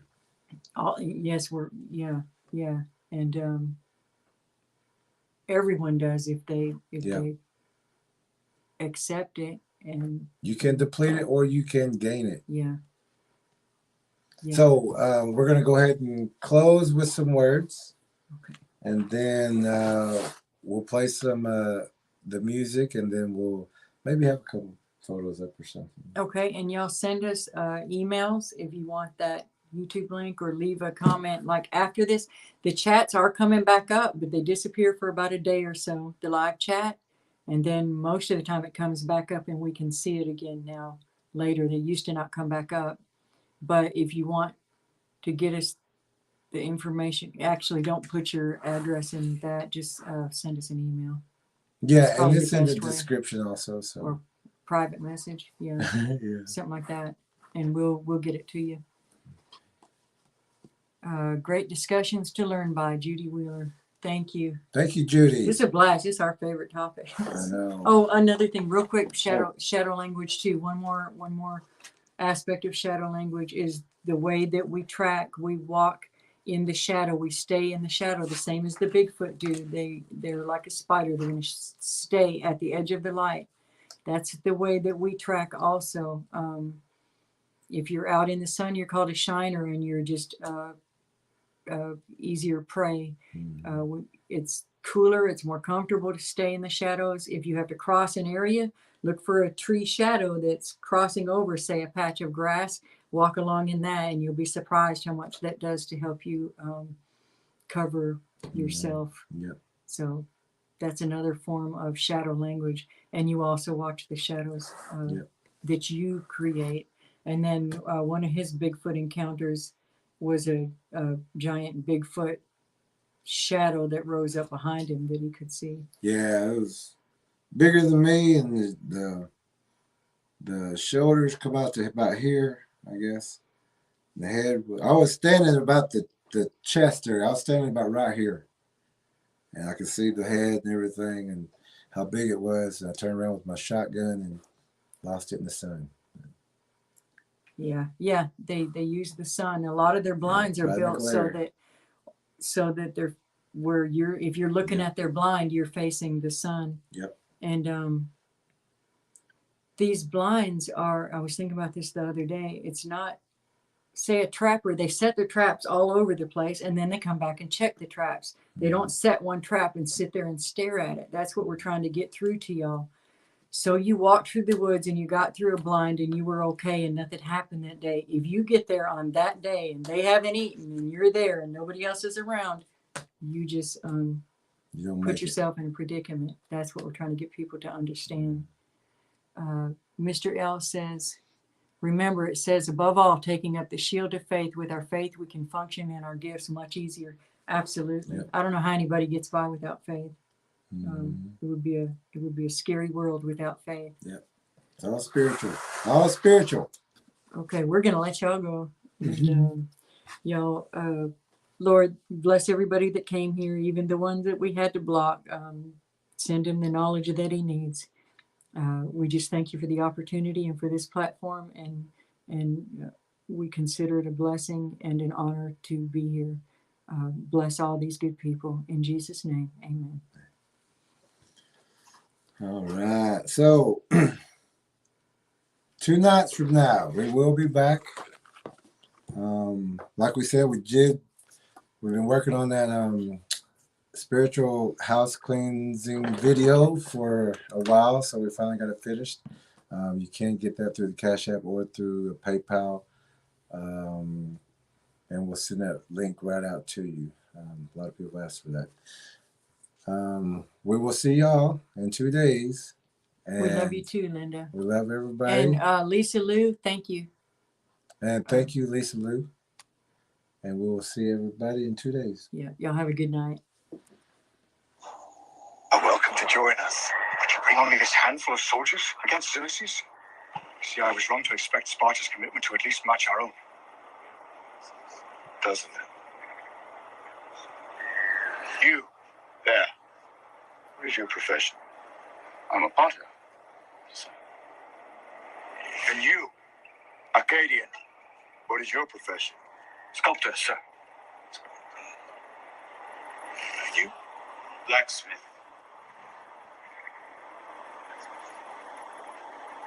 Spartans! What is your profession?